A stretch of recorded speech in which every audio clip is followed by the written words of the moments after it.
오늘 말씀의 제목은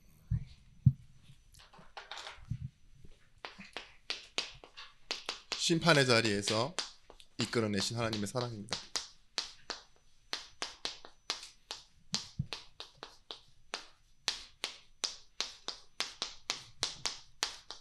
요한복음 요한일서 4장 14절에서부터 21절의 말씀.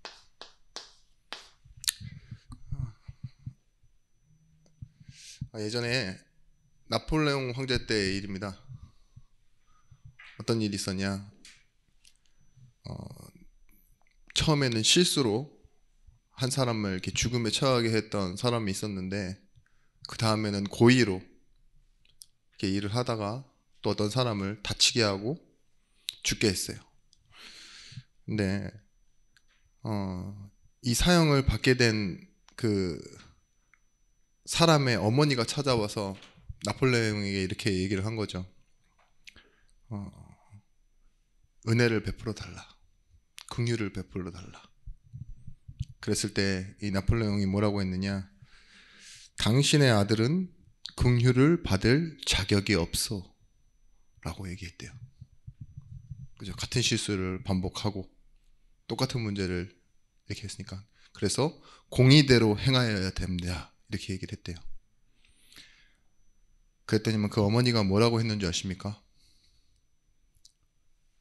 만약에 자격이 있다면 더 이상 긍휼이 아니겠지요. 자격이 없는 사람을 위해서 내가 와서 당신에게 부탁하는 겁니다. 긍휼을 베풀어 달라고. 그래서 나폴레옹이 그 부지중에 살인하게 됐고, 그리고 똑같은 실수를 반복한 그 아들을 풀어주었다는 그런 내용이 있습니다. 우리도 마찬가지입니다. 우리는 원래 심판의 자리에 있어야 될 사람이에요. 그렇죠? 하나님은 공의대로 일하시는 하나님이신데, 하나님이 우리에게 은혜를 베풀기 위해, 긍휼을 주시기 위해 뭘 작동하셨습니까? 하나님의 사랑인 예수 그리스도를 우리에게 보내주신 거예요. 그래서 자격이 없음에도 불구하고 어디로 옮겨졌습니까? 심판의 자리에서 자녀의 신분과 권세를 회복하고 영원한 하나님의 나라에 들어가게 됐습니다. 여기에 예수 믿을 자격 있는 사람은 아무도 없습니다. 지금은 물론 모두가 다 예수 믿을 자격이 있어요. 함께하는 자격까지 있고, 그 예수 이름을 선포하는 것에도 있는데, 구원받을 자격에서는 그렇다는 겁니다. 우리가 먼저 알아야 될 건, 복음의 본질과 중심에는 반드시 하나님의 사랑이 있습니다. 유대인들이 놓쳤죠. 그리고 이스라엘 백성들, 지금의 복음을 오래 알고 신앙생활을 오래 한 사람들이요, 신앙생활을 오래 하다 보면은 말씀을 알아가고 뭔가 자기에게 지금 현실에 와닿는 그런 어떠한 문제와 응답 또는 상황 뭐 이런 것들 때문에요, 자꾸 놓치게 되는 게 있는데, 그것이 바로 뭐예요? 하나님의 사랑이에요. 복음은 무엇입니까? 거기에 질문할 때 모든 문제 해결자가 먼저 나오잖아요. 우리는 예수 그리스도. 우리가 문제가 참 많은가 봐요. 그래서 복음하면 모든 문제 해결자 예수 그리스도. 영어로는 주일날 말씀드렸던 것처럼 mercy라고 하기도 하고 compassion이라고 하기도 하는 그 하나님의 자비와 하나님의 은혜, 긍휼, 헤세드라고 하죠. 거기서 나오는 말인데, 호세아 6장 6절 말씀에 하나님이 원하시는 것은 똑같아요. 긍휼을 원하신대요. 나는 인애를 원하고 제사를 원하지 않으며 번제보다, 그 어떤 우선순위보다 하나님 아는 것을 원한다. 근데 이 여기서 안다라는 말은요, 뭘 알기 원하시는 것이냐? 하나님의 마음을 알기 원하신다는 거예요. 우리를 성경의 역사를 아는 것이 아닙니다. 성경에 나타난 하나님의 마음을 아는 거예요, 우리는. 또 예레미야 애가 6장 3장 22절에서부터 23절 말씀에 여호와의 인자와 긍휼이 무궁하심으로 우리가 진멸되지 아니함이니이다. 뭐예요? 우리가 죽지 않는 이유는요, 그 하나님의 인자하심이, 자비하심이, 긍휼이 무궁하심이 우리를 살게 한다는 거예요. 그리고 이것들이 아침마다 새로우니 주의 성실하심이 크시도소이다. 이 말은 뭐냐? 한 번만 그랬던 것이 아니라요, 하나님의 변하지 않는 속성이에요. 성실하심. 기억하십시오. 하나님이 우리를 사랑해서 죄인된 우리를 구원하시고 십자가에 매달리실 때 그 마음이 어떻겠습니까? 성경에는 분명히 기뻐하셨다고 나오잖아요. 너무 기뻐하셨대요. 사랑하는 우리를 살리실 것을 바라보며. 그런데 여러분들이 어느 날 조금 삐딱선을 타고 어떤 문제 때문에 하나님을 바라보지 않고 구하지도 않아요. 그리고 우상 앞에 가 있어요. 지금 내지는 사람들 앞에서 자기 자랑만 하고 있어요. 그렇다 할지언정 하나님의 사랑은 성실하세요. 끊어지지 않는다고요. 그건 믿으십니까? 이걸 이용하라고 알려드리는 건 아닙니다. 그런 이스라엘을 포로되고 속국되고 계속 무너지는데도 하나님이 뭐 하셨어요? 데리고 오셔서 회복시키셨어요. 하나님의 날과 하나님의 관계를. 우리가 같은, 왜 본질과 중심이라고 하냐? 여러분들이 알아야 될 이 하나님의 창조 역사를 보십시오.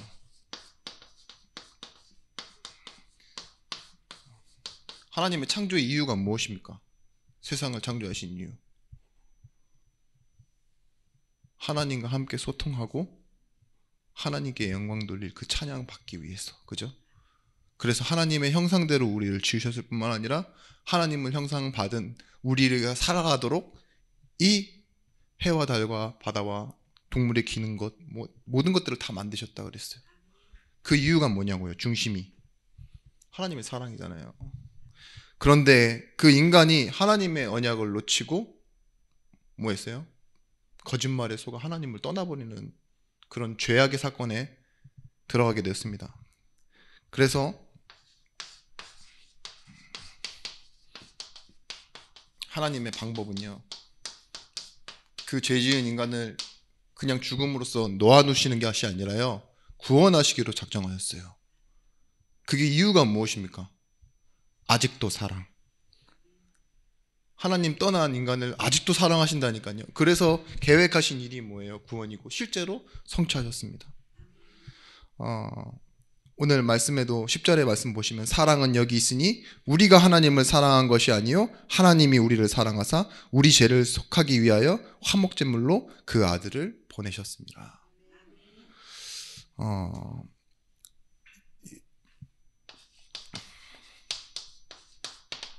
사랑이 어디 있다고요? 여기 있대요. 근데 그 여기라는 것은 뭐예요? 예수 그리스도를 뜻하고 있는 겁니다. 우리의 죄를 속하기 위하여 예수 그리스도를 보내주셨다.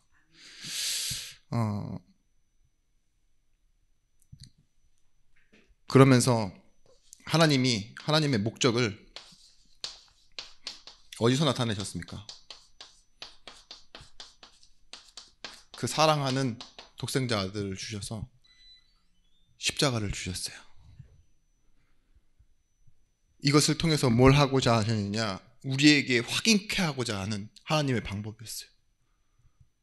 굳이 십자가 안 주셔도 하나님 사랑하는 건 맞아요. 근데 뭐예요? 죄인 되었던 우리가 살아나서요, 이제는 몰라요. 하나님이 나를 이만큼 사랑하셨구나. 이것이 우리의 영광이구나. 이게 원래 우리의 모습이구나. 뭐예요? 십자가가 가르치는 게 뭐예요? 하나님의 사랑이에요.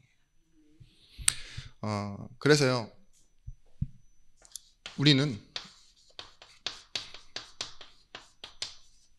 하나님의 사람이에요. 이것을 회복한 하나님의 사람이 결국은 하나님과 함께하면서 세상을 살아갈 때 인생의 목적과 목표가 따로 있지 않습니다. 전도자로 살아가는 것입니다. 분명히 말하고 있습니다. 하나님을 사랑하는 자, 곧 그 뜻대로 부르심을 받은 자들에게는요, 뭐가요? 모든 것이 합력하여 선을 이룬다 그랬어요. 하나님을 사랑하는 자예요. 그리고 부르심을 받은 자예요. 그게 우리입니다. 여러분, 인생을, 성경을 뭘로 비교하느냐? 하나님과 함께하는 인생을 포도나무에 비유해요. 그죠? 하나님과 붙어 있으면 뭐가 된다고요? 열매 맺는다고요. 근데 그 열매의 내용이 뭡니까? 성공, 전도, 선교와 전도. 그게 우리한테는 너무 당연한 거잖아요. 근데 만약 내가 어제 교회 처음 나왔어요. 그러면 그 열매를 뭐라고 생각할까요? 잘 생각해 보십시오. 하나님은요, 사랑이신 하나님이에요. 사랑 자체시라고요. 그리고 사랑하기 위해 우리를 만드셨고, 사랑하셔서 구원하셨고, 이 사랑 확인시켜주기 위해서 십자가를 주셨고, 그리고 하나님 자녀된 우리들을 전도자로 부르셔서 뭐 하신다고요? 열매 맺게 하시는데, 사랑의 열매 맺게 원하시는 거예요. 로이드 존스 목사님이 이렇게 얘기했죠. 하나님을 사랑하면 무슨 힘이 생기느냐? 버티는 힘이 생긴다고. 진심으로 사랑하는 사람이 여러분들 기대하지 않는 일이나 어떠한 문제를 만나요. 그럼 어떻게 해요? 기다려주잖아요. 그렇죠? 그 문제를 해결하고 내게 와주기를 원하잖아요.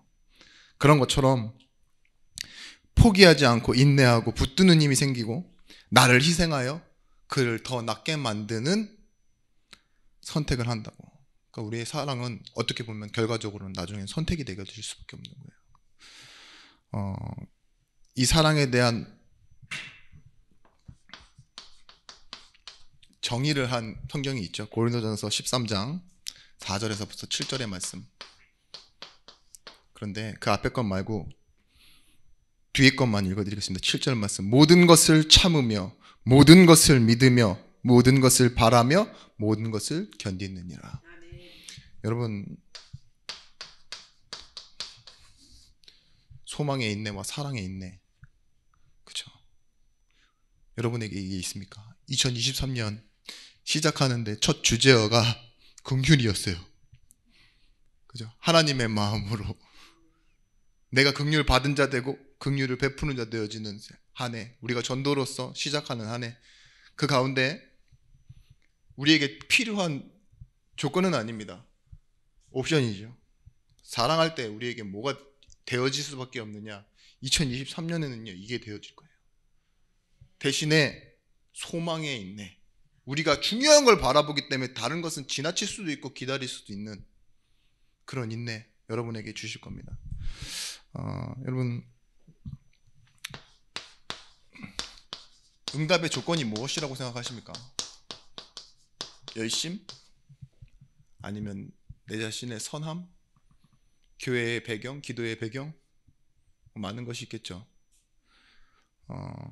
근데 응답의 조건을 뭐라고 했냐? 하나님의 주권 안에 있는 거래요. 하나님의 마음대로래요. 그 자식들이 아직 나지도 아니하고 무슨 선이나 악을 행하지도 아니한 때에 택하심을 따라되는 하나님의 뜻이 행위로 말미암지 않고 오직 부르시는 이로 말미암아 서게 하려 하사. 로마서 9장 11절 말씀이죠. 뭐라고요? 오직 부르시는 이로 말미암아 서게 한대요. 아직 나지도 않았대요. 선이나 악을 행하지도 않았고, 그 하반절에 보시면 뭐예요? 다른 박질해도 안 된대요. 원해도 안 된대요. 뭘로 되냐고? 하나님의 부르심으로. 여러분, 하나님의 부르심을 입은 자가 맞습니까? 거기에서 소명의식이 있다면요, 내가 이렇게 부름받았구나, 하나님의 은혜의 긍휼로 받았구나, 그리고 우리의 인생이 가야 할 방향을 보게 될 때 그걸 보고 소명이라고 합니다. 그게 확실해질 때 사명이라고 합니다. 뭐가 될 때요? 그게 내 것이 될 때 주인의식이라고 합니다. 그러면 뭐가 되겠죠? 주변에 있는 것들, 내게 다가오는 것들이 내게 영향을 주지 못해요. 왜냐? 나는 확실하니까. 그게 자체가 응답이에요. 그걸 어떤 응답이라고 하느냐?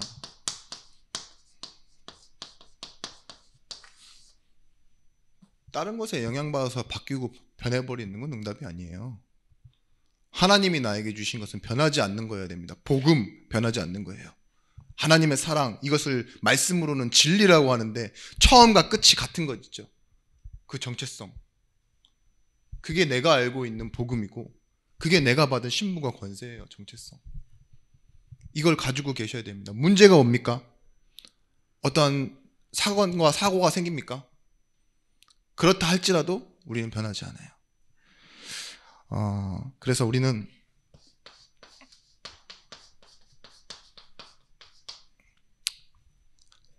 하나님의 시작을 보는 것입니다. 로마서 9장 16절 말씀에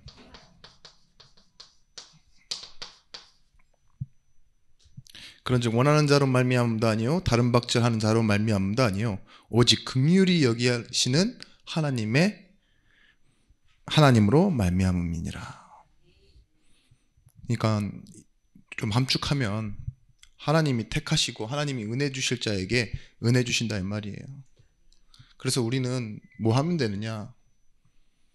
여기서 가장 중요한 건 은혜 받는다라는 건요, 하나님의 마음이 내게 다가오는 거예요. 이것이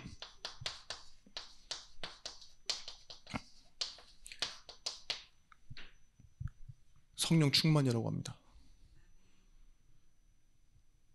오직 너희에게 성령이 임하시면 너희가 권능을 받고, 성령이 임하셔야 돼. 우리 힘이 생기는 거예요. 하나님의 마음이 내게 부음바 되어질 때 뭐예요? 충만하다 뭐예요? 다른 것이 더 필요가 없어지는 겁니다. 하나님의 마음을 알 때 뭐예요? 드디어 하나님이 이게 원하시는 게 이거구나 하고 살아가게 되는 거죠. 잘 모르는 것에 막연하게 이렇게 하면 주실까 저렇게 하면 주실까 내 나름대로 열심히 아무리 바둥바둥대도 응답은 없어요. 사실은 막 우리가 또 갖다 붙이죠. 무응답도 응답이라고. 맞아요. 무응답도 응답이에요. 하나님이 안 주시는 이유가 있다니까요. 분명히 말하고 계십니다. 그런즉 내가 불쌍히 여길 자를 불쌍히 여기고 긍휼히 여길 자를 긍휼히 여기시느니라. 마태복음 18장에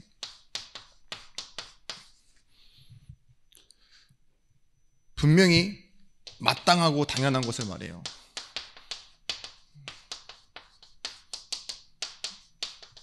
그것이 무엇이냐?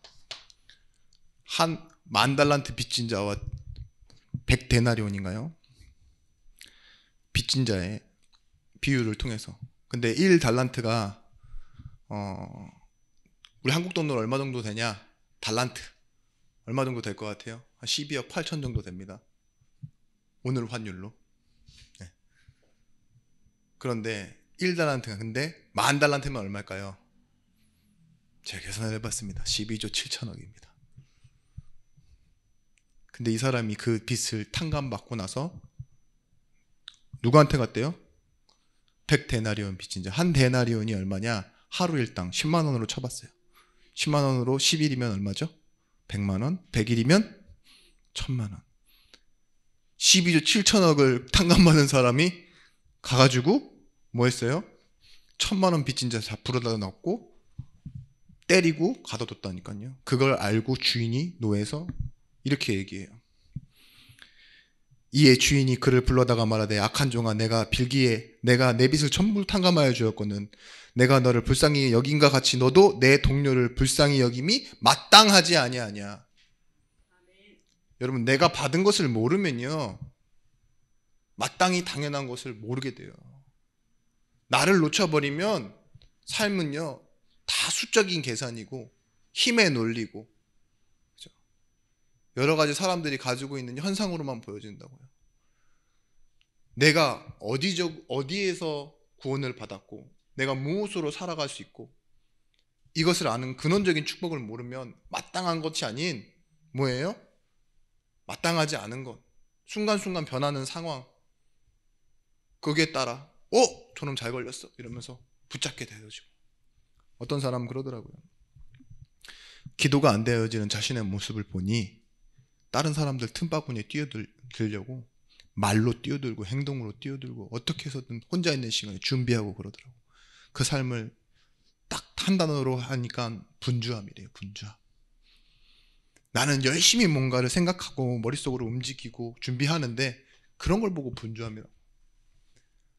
여러분, 하나님이 주신 것이 마땅하고 당연하고 사람에게 주어야 될 것도 그렇게 보인다고 하면은요, 여러분에게는 다른 눈이 열려지게 되어 있습니다. 그게 응답이죠. 누가복음 10장 25절에서 37절 말씀. 누가복음 10장. 이게 뭐라고 말하고 있냐? 선한 사마리아인의 비유가 있어요. 선한 사마리아인이 어떤 인이냐? 제사장도 강도 만난 그 유대인을 보고 지나가 버려요. 피하여 지나가고, 레위인 또한 그걸 보고 피하여 지나가요. 그런데 어떤 사람이요? 이 유대인이 보기에 죄인이고 피해야 될 사람인 사마리아인이 와서 이 사람을 구해주고요, 돈을 주면서 혹시 돈이 더 들어가면 내가 더 갚아주겠으니 이 사람을 돌봐달라? 그러고 가요. 그러면서 물어봐요. 이 중에 누가 너의 이웃이겠냐? 이러니까 사마리아인입니다 라고 얘기를 해요, 율법학자가. 그러면 이렇게 해라. 예수님의 말씀, 하나님의 말씀, 성경의 말씀 중에 가장 큰 말씀이 뭐냐? 너는 내 마음을 다하고 뜻을 다하고 내 목숨을 다하여 네 하나님 여호와를 사랑해라 했지 않냐? 그리고 뭐 했어요? 다르지 않아요. 1번, 2번이 아니에요. 이와 같이 내 이웃을 내 몸과 같이 사랑하지 않았냐? 그러면서 한 말이에요. 네 이웃이 누구냐? 라고 먼저 물어보고 사마리아인입니다 라는 말을 들으신 후에 네 이웃을 사랑해라 했어요. 뭔 말이냐? 여러분, 우리가 하나님의 사랑을 옮겨내야 될 사람 있잖아요. 긍휼이라는 말 속에 포함되어지는 단어가요, 여러분, 용서예요. 용서. 그렇죠? 왜 마땅히 용서하지 않았냐 이거잖아요. 너 이 10,000달란트나 하는데 100달란트나 용서 못했어? 내가 너한테 준 게 그거밖에 안 돼? 이거 지금 책임을 네가 가진 그 가치를 네가 의심하는 거냐? 이렇게 얘기하고 있는 거야. 내가 준 게 그거밖에 안 돼? 이거의 주인이 화난 거예요. 그렇잖아요. 제가 우리 권사님한테 한 종이약 10,000개를 줬습니다. 딱 10,000개를 줬어요. 제가 줄게 그런 것밖에 없으니까. 근데 접지도 않은 색종이 하나 우리 옆에 있는 권사님한테 못 줘요. 집사님한테 못 줘요. 그럼 어때요? 못됐다 이러겠죠. 못됐네. 안 주고 싶겠죠. 그런 마음이랑 똑같다니까요. 왜 그러냐? 네가 그만큼 받았으면 이 정도는 용서해 줄 수 있어야 된다. 우리가 받은 영적인 사실인 구원이 얼마나 큽니까? 좀 돌려 말하지 않고 찔러 말하겠습니다. 여러분, 성도에게, 교회에게, 내 자녀에게 돈 쓰는 게 아깝습니까? 시간 쓰는 게 아깝습니까? 위험을 감수하는 게 부담스럽습니까? 사마리아 여인이요, 지나가는 길에 자기가 용의자로 찍힐 수도 있잖아요. 시간 들였어요. 뭐예요? 우리가 민감한 돈도 썼어요. 그죠? 자기의 가치관을 뛰어넘었다니까요. 유대인을 도와주면서 뭐 했어요? 위험을 감수했어요. 여러분, 긍휼을 베푼다라는 건 이게 포함되어지는 내용입니다. 전도란 이런 거예요. 마땅히 용서해야 될 사람을 용서하고 그 사람에게 시간도 쓰고 돈도 쓰고 위험도 감수해야 되는 거예요. 그게 전도라니까요. 그래야 우리가 응답받아요. 하나님의 마음으로 살아가야 되기 때문에. 하나님은 예수 그리스도를 줬는데 우리 시간 쓰고 돈 쓰는 게 뭐가 아깝습니까? 좀 위험에 처하는 거, 그 하나님이 우리와 함께 안 하시면 되게 위험한 거지만 하나님이 함께 하신다잖아요. 그 일 하라고 하나님이 힘 주신다고 했잖아요. 근데 왜 하나님의 약속은 믿지 않고 눈에 보이는 현상과 사람들의 협박이 더 막 크게 보입니까? 여러분, 자녀들한테도 너무 위축당하지 마세요. 어떤 그 미국에서 어떤 한 친구가 공부를 너무 잘해가지고 고등학교를 수석 졸업하고 SAT 점수가 1580점, 거의 만점에 가까운 점수입니다. 그 실력이면 하버드 의대를 그냥 들어갈 수 있는데 떨어졌대요.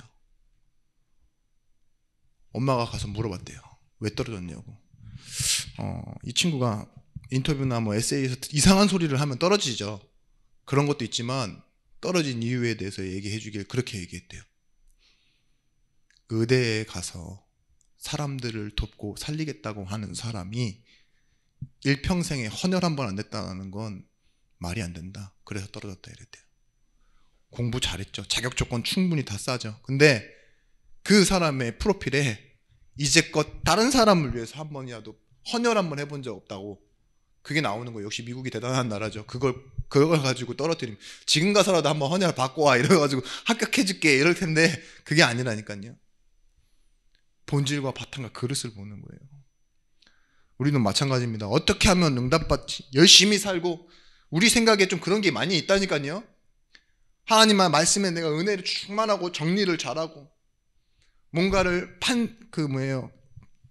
필사를 잘 해가지고 참 내가 오늘 보기에도 내가 오늘 하루는 만족스럽다.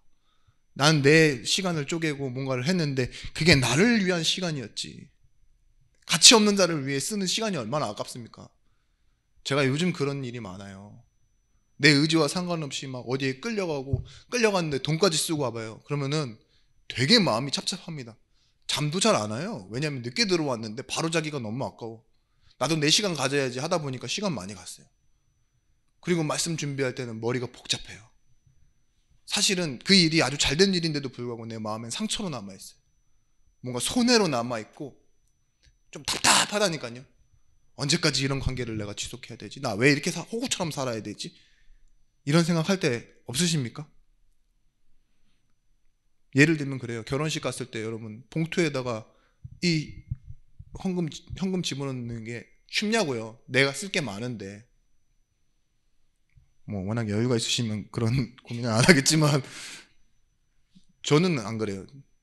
저는 심각하게 고민할 때가 많아요. 근데 뭐 했냐?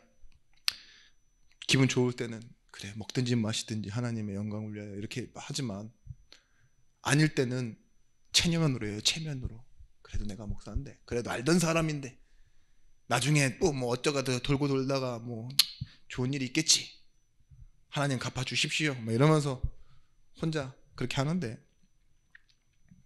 우리가 이 눈을 바로 뜨면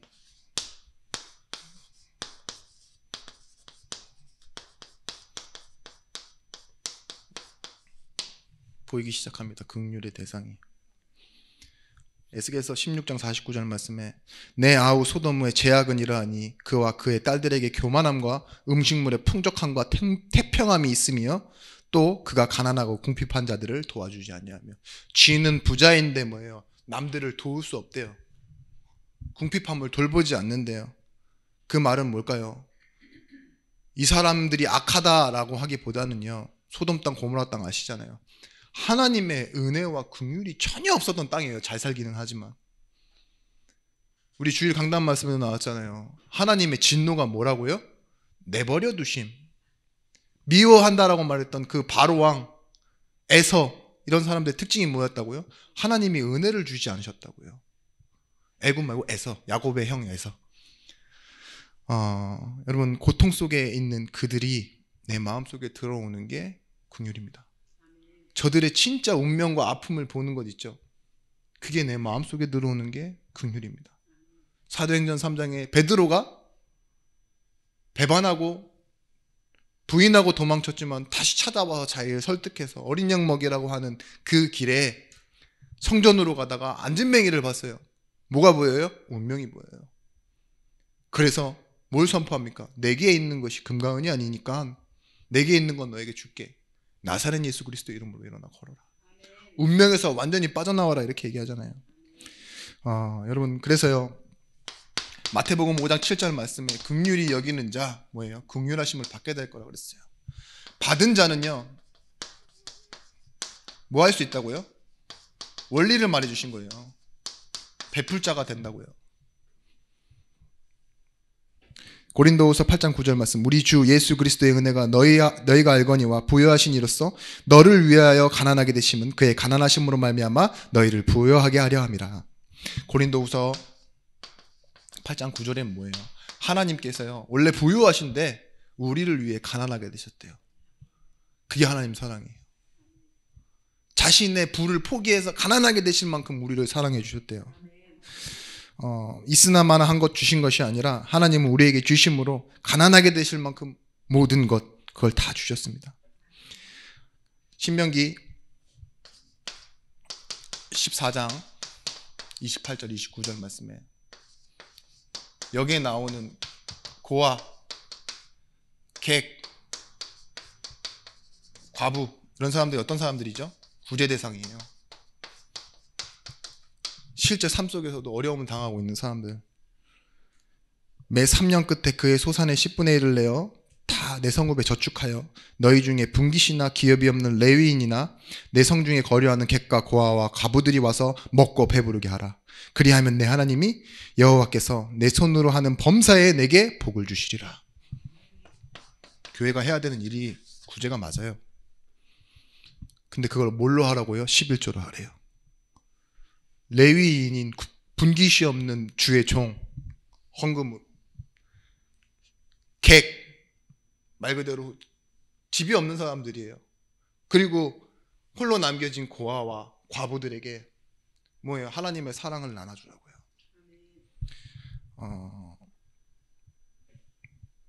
우리가 돌봐줄 자가 없는 사람들이 많이 있습니다. 주변을 돌아보면요. 그 사람들에게 그러면 뭐가 필요하죠? 선자리가 필요한 게 아니에요. 복지 혜택이 필요한 게 아닙니다. 그런 걸로는 사단이 만들어 놓은 운명을 이겨낼 수 없어요. 아무리 큰 복지, 순간을 살아가게 하는 어떠한 배우자 이런 사람들이 아니라요. 하나님이 주신 복, 그 복이 뭡니까? 주 여호와가 너와 함께. 긍휼의 대상은요. 예배함을 회복할 사람입니다.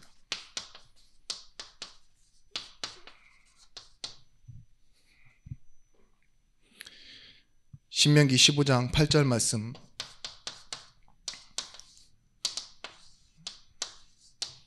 구절 말씀에 뭐라고 나오냐? 반드시 내 손을 그에게 펴서 그에게 필요한 대로 쓸 것을 넉넉히 구워주라. 삼가 너희는 마음에 악한 생각을 품지 말라. 곧 이르기를 일곱째 해 면제년이 가까이 왔다 하고 내 궁핍한 형제를 악한 눈으로 바라보며 아무것도 주지 아니하면 그가 너를 여호와께 호소하리니 그것이 내 죄가 되리라. 우리가 알다시피 안식년에는 뭐가 있죠? 안식년에는 빚을 졌어도요 그것을 탕감해줘요. 희년에는 노예된 사람도 다 풀어줘요. 하나님이 여호와의 날에 그렇게 일을 하게 하셨습니다. 근데 여기서 대상은 누구냐? 채권자예요. 채권자. 내가 돈을 좀 갖고 있다고 해서 내년 안식년인데 요 놈이 돈 빌려달라 그러면은 뭐 하겠어요? 내년이면 안 갚아도 돼. 그쵸? 그렇잖아요. 1년밖에 안 남았어. 미루다가 안 갚으면 끝나요. 그럼 내가 손해가 오잖아요. 희년이다. 더 큰일 나요. 얘는 완전히 그냥 자유의 몸이 돼버린다니까요. 그런데 그렇게 하면 네가 악한 놈이다 이래요. 왜일까요? 우선순위예요. 우선순위. 먼저는 나예요.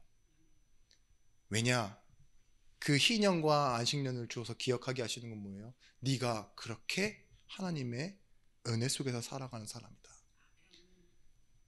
뭐 빌려주고 받고가 중요한 게 아니라 그건 이익과 손해잖아요. 그것 말고 하나님이 너를 부유하게 하시는 날, 하나님이 너의 빚을 갚으시는 날이 있는 거다. 그 채권자가 먼저 알아야 돼요. 그래서 예배의 함을 회복해야 될 대상인 나는 뭐예요? 이 응답을 받을 사람이에요. 긍휼의 대상은 먼저 나예요. 예배함을 통해서 이 날에 나는 내 빚을 벗어버리고 하나님의 복을 채운다. 그리고 뭐예요? 그 이웃에게요, 내가 혹시 손해가 올지라도요 하나님의 복을 전달하는 거예요. 내가 가진 것 줄 수 있는 거예요. 내게 있는 것 내게 주는 것. 그래서 그 사람을 자유롭게 하는 거죠. 여러분, 하나님이 주신 긍휼인데 여기에 방해되는 것이 있어요. 그것이 과연 뭘까요? 우리 주일날 말씀드렸던 것처럼 정죄하는 거. 저놈은 이상한 병 걸렸어. 이상한 데 돌아다니다가 이상한 병 걸렸어. 에이즈나 이런 거 있죠. 그 무슨 병이죠 요즘에? 원숭이, 두창, 그래 그런 거 있잖아요. 저기 어디 뭐 이태원 돌아다니다가 그런 병 걸렸어. 내지는 저 사람은 저기 러시아 사람이야. 뭐 그런 것부터 시작. 게으르고 가난하니까, 미련하니까 저렇게 사는 거야. 사기당하는 거야. 그런 사람들은 뭐예요? 우리가 딱 분리해버리잖아요. 도움 필요 없는 사람, 은혜 모르는 사람, 줬는데도 가치를 모르고 자격이 없어, 이런 사람들 있죠. 그런 반면에 이런 사람이 있어요. 내 스스로 낙심해버리는 거예요. 내가 스스로 힘을 잃어버려요. 시작은 했는데 변해요. 처음에 마음은 도와주고 싶었는데 나중 가니까 내가 손해보는 결과만 올 것 같고 온팍 내가 뒤집어 쓰게 생겼네. 이 연대보증도 아니고 내가 왜 그렇게 살아야 되지? 내 자녀에게도 잘 못하는데 내가 남을 위해서? 아까 선한 사마리아인처럼이요. 용서해주고 시간을 내주고 돈 들어가는 일이면요, 이게 쉽지가 않습니다. 쉽게 낙심돼요. 약한 쪽 편을 들기가 쉽지 않다는 거죠. 그 맹자라는 사람이요, 측은지심은 인간에게 없다라고 했어요. 없는 사람이 더 많다. 사람이 원래 불쌍한 사람을 도와주고 싶다는 마음이 생기는데, 그래서 맹자라는 사람은 성선설을 주장했거든요. 근데 성경에서 긍휼을 베풀지 않는 사람들에 대해서 계속 경고하잖아요. 자기밖에 모르는 사람. 왜 구약에 인신제사 드리는 종교가 많은 줄 아세요? 자기 자살하고 자녀를 뭐예요? 제물로 드려버리고 그랬다니까요. 어차피 한 열놈 나왔는데 한번 좀 입이나 좀 줄여볼까 하면서 그렇게 하는 경우도 있었겠죠. 여러분, 우리가 진짜 바라봐야 될 거는 뭐냐? 하나님의 마음으로 그 영혼을 바라보는 겁니다. 어떤 걸 먼저 생각하시면 되느냐? 진짜 긍휼과 전도에서 필요한 것, 영적인 우선순위예요. 사람이 막 자주 변하거나 잘하는데 지속이 안 되는 이유는 뭐예요? 우리가 영적인 우선순위를 놓칠 때예요. 저도 그럴 때가 있습니다. 그리고 두 번째, 하나님과 소통하는 거. 내 생각으로 움직이는 것이 아니라요, 기도가 지속되어야죠. 내가 하나님의 은혜를 쭉 받는 것도 힘든데, 신앙생활 하면서도 하나님 모르는 사람 내지는 소신자 세 가족이 할 수 있겠습니까? 이를 도울 수 있는 힘을 하나님께서 계속 주셔야 돼요. 김혜자 씨가 이런 책을 썼잖아요. 꽃으로도 때리지 말라. 그죠? 근데 자기가 케냐 빈민촌에서 이렇게 봉사활동했던 경험으로 쓴 책인데, 이 책의 내용 중에 그런 말들이 있어요. 이 세상은 사자, 기린, 얼룩말은 보호하려고 애를 쓴다고. 그죠? 사자, 기린, 얼룩말 이런 거 많지 않으니까. 그런데 뭐 혹시나 고릴라가 한 번에 30마리가 죽었다 그러면 전 세계 뉴스에 나올 거라고. 정작 아이들이 매일같이 300명씩 굶어 죽고 있는 이 땅에는 아무도 관심이 없다고. 이슈가 되지 않는다 이거죠. 그런 이면을 말하면서요, 뒷부분에는요, 낮에는 아이들을 돌보고 밤에는 좋은 호텔로 돌아와 따뜻한 물로 씻고 편안한 침대에 누워 편히 쉬는 내 자신이 싫고 그렇게 위선적으로 느껴질 수가 없다고. 몸 따로 마음 따로인 제가 너무 싫습니다. 그렇겠죠. 그렇게 험한 일을 하고 돌아오면은요, 따뜻한 물에 씻고 푹신한 침대에 누워 쉬고 싶겠죠. 그런데 마음은 뭐예요? 몸은 아직도 이 침대가 너무 좋은 거예요. 마음은 그쪽에 가 있는데. 우리가 그런 상황이 많습니다. 내가 죄가 좋다라는 게 아닌데 돈이 어떤 사람이 칭찬이 어떤 일이 잘 되는 게 좋지. 그죠? 그거 잠깐만 외면하고 싶은 거 있잖아요. 저 영혼보다는 내가 먼저라는 그 내 우선순위, 그 인본주의가 안 없어지니까. 여러분, 그런 걸 이겨낼 수 있는 방법이 있습니다. 그게 뭡니까? 기도예요. 나를 초월하는 거. 하나님의 음성이 더 커지는 것 있죠. 그렇게 되어지는 겁니다. 여러분, 그럴 때 순간 용서 말고 참된 용서가 되어지는 거예요. 영혼을 향한 헌금 말고, 헌금으로 돕는 것 말고 야고보서 2장 13절에서 27절 말씀.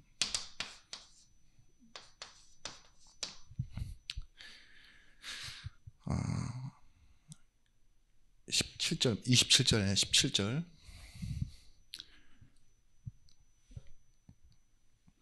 16절 17절 말씀만 읽어드릴게요. 만일 형제가 자매가 헐벗고 일용할 양식이 없는데 너희 중에 누구든지 그에게 평안히 가라, 덥게 하라, 배부르게 하라 하며 그의 몸에 쓸 것을 주지 아니하면 무슨 유익이 있으리요. 이와 같이 행함은 믿음은 그 자체가 죽은 것이니라. 입으로는 신나게 떠드는데요, 복을 빌어요. 뭐라고 하죠? 평안히 가라, 덥게 하라, 배부르게 하라 하면서요, 실제로 주어지는 것은 아무것도 없대요. 그럼 뭐래요? 행함이 없는 믿음이라고. 그쵸? 그런 것 말고요. 우리가 진짜 버려야 될 게 뭐냐? 예수 믿으면서요, 긍휼의 반대입니다. 자격론 있죠. 자꾸 자격을 따져요. 어떤 사람들은 교회 안에 들어와 있는 차등 상급론이라고 그러죠. 이렇게 해야 복 받는다, 저렇게 해야 복 받는다. 요셉처럼, 다윗처럼. 자격을 가지고 뭘 얘기하냐? 저 사람은 내가 준 것 가지고 남용할 사람이야, 막 이래요. 나한테 받고 다른 놈한테 또 받을 사람이야, 막 이러면서 있잖아요. 우리가 그렇게 막 자격을 나눈다니까요. 오히려 나보다 나은 것 같다, 이런 생각하다 보면요, 지속이 안 돼요. 낙심해버린다니까요, 우리가. 아우, 저 사람 안 돼. 많은 생각하다가 내가 피곤해져 버려요. 한 번만 드는 생각이면은 딱 괜찮은데 그게 아니에요. 도와주면서도 계속 마음속에 찜찜함이 있어요. 옛날에 그런 경우가 있었대요. 어떤 아이가 간이식을 받아야 되는데 갑자기 어느 날 황달로 변하면서 진짜 응급한 위기 상황이 온 거예요. 그래가지고 한 교회에서 헌금을 해서 도와주고, 그 아이는요, 우선순위가 쫙 올라가요. 아이니까. 뭐 이렇게 순서대로가 아닌. 그래서 이 아이가 수술을 잘 받고 건강이 회복되어서 교회를 돌아오는데 문제가 생긴 거예요. 어떤 문제가 생겼냐? 이 아이가 하필이면 신고 온 신발이 빨강색 새 구두였어요. 그 빨강색 새 구두를 딱 봤는데 그 헌금을 했던 교인들 중에 자기 자녀에게 그 신발 사줄 돈 있잖아요. 빨간 구두 저 구두 사주고 싶었는데 저렇게 아프고 도움받은 사람이 오히려 밝은 모습으로 새 구두를 신고 오니까 나보다 낫다 이런 거죠. 결국 교회를 떠났다고 그렇게 얘기하던데, 여러분, 그게 누가 기준이 된 겁니까? 내가 기준이 된 거예요. 내가 볼 때, 내 입장에서, 내 의로, 내 생각으로 이렇게 했는데 내가 원한 결과가 아니에요. 그래서 그 엄마, 아이 수순한 엄마 아니요, 교회 다니는 일평생을 귀걸이 하나 못하고 다녔대요. 왜냐하면 내가 준 돈으로 또 저에게 이쁘게 꾸미는구만 이럴까봐. 교회가 그런 곳이라니까요. 어떤 때는 정죄와 어떻게 피곤함과 낙심 속에서 살아갈 수밖에 없는 그게 돼요. 저도 그런 적 있어요. 얼마 전에 누군가 제가 훈련을 받으러 가는데 제 훈련비를 대신 내주시는 거예요. 훈련비를 대신 내주시는데 한 3번? 3번 정도 내주시니까 그 액수가 좀 크겠죠. 감사한데 너무 찜찜한 거예요. 제가 밥을 한번 사는 게 미안한 거예요. 그 밥을 살 거면 차라리 훈련비를 낼 걸, 이런 생각 들기도 하고, 제가 집에 와서 외투를 하나 사고 싶은데 그 돈을 사기가, 저 혼자 있는데도 그 생각이 들어요. 못 사겠어요. 왜냐, 이거는 내가 저기서 세이브한 돈 있죠, 저기서 아낀 돈으로 뭔가 이거 사는 것 같고, 남한테 뭔가를 사줘야 되는데 그 생각을 자꾸 하고 있으니까 돈은 좀 모이더라고요. 근데 불편한 거예요. 그래서 제가 사례비 받아서 바로 입금시켜드렸어요. 제가 양심적인 걸 얘기하려고 그러는 게 아니에요. 그분께 너무 감사하다고 말씀드렸어요. 등록 헌금이란 건 원래 자신이 해야 되는 거 아니에요. 헌금인데 이걸 제가 할 수 있도록, 제가 의지가 약하고 형편을 따라가느라 제가 훈련을 혼자 받겠다 스스로 결단하지 못했을 때 시작을 하게 해주셔서 너무 감사하다고 하면서 제가 입금시켜 드렸어요. 마음이 너무 편안하더라고요. 좀 아깝기도 했어요. 근데 공짜로 얻은 거 뭔가 뺏긴 것 같기도 하고, 그런데 그렇다니까요.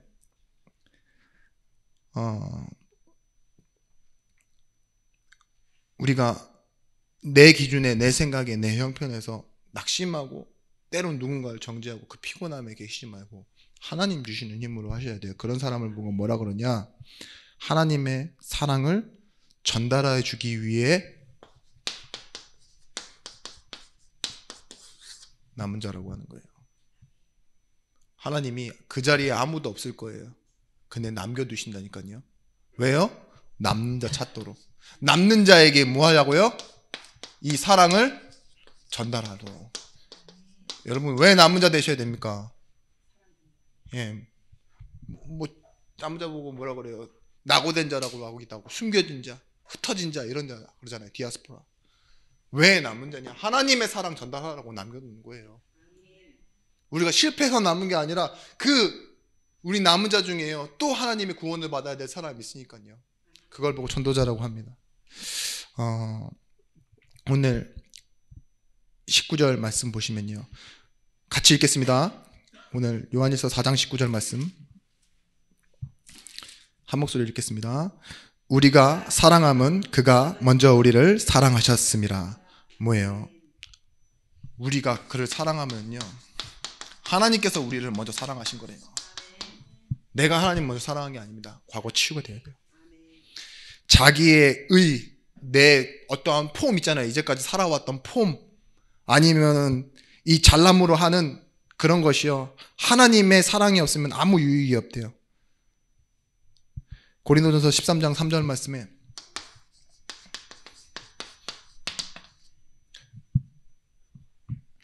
내가 내게 있는 모든 것으로 구제하고 또 내 몸을 불살라 내줄지라도 뭐예요? 사랑이 없으면 내게 아무 유익이 없으리라. 내가 도와줘서 저 사람 잘 살아가고 있으면 그게 의미가 있습니까? 아니요. 하나님의 사랑이 전달된 것뿐이죠. 내가 도와줬는데도 저 사람 못 살고 있으면 저 사람 무능한 겁니까? 아니요. 하나님의 시간표가 있는 거예요. 여러분 진짜 실제로 이런 경우도 있었어요. 제가 그 훈련을 가가지고 이렇게 한 동생이 찾아왔어요. 근데 참석한 건 아니고 밥만 먹으러 왔대요.